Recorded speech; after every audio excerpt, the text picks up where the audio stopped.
The new solo leveling game is really addictive, and to be honest with you guys, it's gonna be on the same level as Wuthering Waves upon release. It's probably not gonna be big as Wuthering Waves, but it does share very similar features to the game and a very similar combat system as well. So I'm gonna tell you guys everything you need to know about Solo Leveling Arise. It's gonna be my first impression of what I thought about the game when first playing, and to prove that, I'm gonna be talking about my first impression when I was playing the game at first. As you can see on the screen, this is a one take. I'm not reading off a script or anything at all, which I'm just going off my little dumb brain here. But I do got a favor to ask. If you love solo leveling, be sure to check out my Twitch. I do stream solo leveling over there. I will be taking some of my streams as well and showcasing some of them in this video. So if you guys want to be sure to catch me in my next stream whenever I stream solo leveling, be sure to follow me down below in the description. First, I want to talk about the combat in this game. Now, the combat is very similar to any Dark Souls game that you probably more likely played. Something very similar to like Elden Ring and such, except for this game don't have like a counter or a parry system to it, or maybe it does. I just haven't encountered a character that does that just yet, or there probably isn't one at all, because when I was checking out the characters, there wasn't any character that has a parry system to them. So yes, even though the combat system may be very similar to any Dark Souls game, there isn't really too much depth for it as something like a parry system to it. But you do have your dodge system, which the game gives you 3 dodges that you have to really use that at a very good moment. You can't really always spam it. I have a very bad habit of spamming the dodging system, which every time when I do, soon after I need to really dodge, the enemy always have a certain ability that they might end up eventually spamming that you might want to try to dodge. So in this case, if you do get lucky to pull something like a Vulcan Rage or so, you will be lucky enough to maybe not even need to really use dodge, but have a shield available at all times so you can absorb that damage. Now, I heard that there's a combat penalty, and I don't necessarily agree with this if it is in the game or if I encountered it but just didn't realize.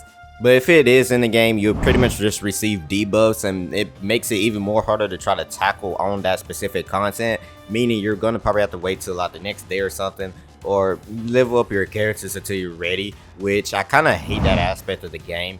The reason why I say this is if you're a hardcore player, you will be penalized for trying to even attempt to do the hardest content in the game, or trying to bypass and get through a hard content where you're stuck at, all because the game wants to penalize you for even trying to attempt to beat something that you're not ready for. Overall, the combat system is good. It has a small issue such as switching to characters, where characters will normally attack the moment you switch to them, but some of them will normally miss their target even when you have auto locked onto an enemy. They still honestly need to work a little bit more on the combat system of this game. I'm not going to sugarcoat it, but it's been a very satisfying experience so far. Let's talk about characters and gear in the game. Some characters are unique. Obviously, you're going to have your healers, tank, and characters that can deal tons of damage. And you got some characters that will also have break, like Bake. Bake is very amazing at breaking enemies. It costs in-game money to change gear, which I don't really like. Leveling characters and gear gets too expensive really quickly. Resources also kind of feel scarce or hard to grind to get, such as leveling characters like kit skills, which there's like specific resources you need to get to level characters' skills. And I don't got all my character skill levels really leveled up just yet. I've been kind of leveling my Jinwoo, but it's been really hard to level up my other character skills as well. Grinding for gear is really bad in this game since you only grind for 3 times for free a day. Other games like Genshin and Star Rail have a slight better system, despite it still being bad over there as well. Even letting you get a specific gear for free in Honkai Star Rail. The gear system in this game need to change fast in my honest opinion. Since we just got done talking about characters, let's talk about the gacha and Solo Leveling Arise. It is hard to get tickets for the main banner, which is okay because you're probably going to waste your essence if needed towards it, I guess. But I would save if can unless you really want to. For both the standard and main rate up banner, I believe after 64 pulls, you should have an increased chance of getting an SSR of either a weapon or a character of the rate up that you've chosen. And hard pity being at 80, by the way. There is a chance you could get something different that you didn't want as a rate up as well.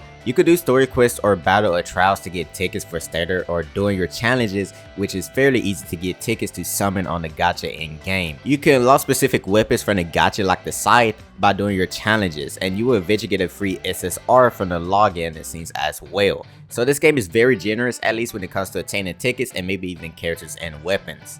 The story in this game is very similar to the webtoon lore or the anime itself. There will be some cinematics moment when you're playing that transition to the webtoon panels, which I found pretty cool. I will give Netmarble the credit they deserve because most anime games do struggle to keep in line with the story or even give it the love that they need. I'm looking at you, Jujutsu Kaisen Curse Clash. I think my main issue when I was playing was certain chapters want to use specific characters which I didn't have at the time, so I couldn't fully achieve all 3 trophies to beat that chapter at the time.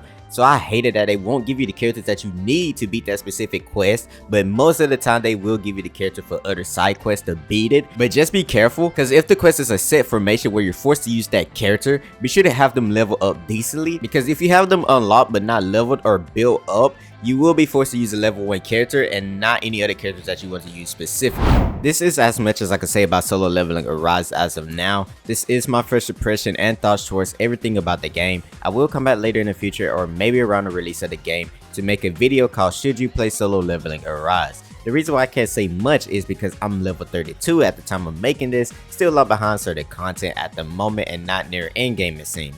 But if you did enjoy this video and if you're excited to play Solo Leveling Arise, be sure to let me know down in the comments below and let's reach 30 likes in this video. Anyways, it's Aru and be safe out there.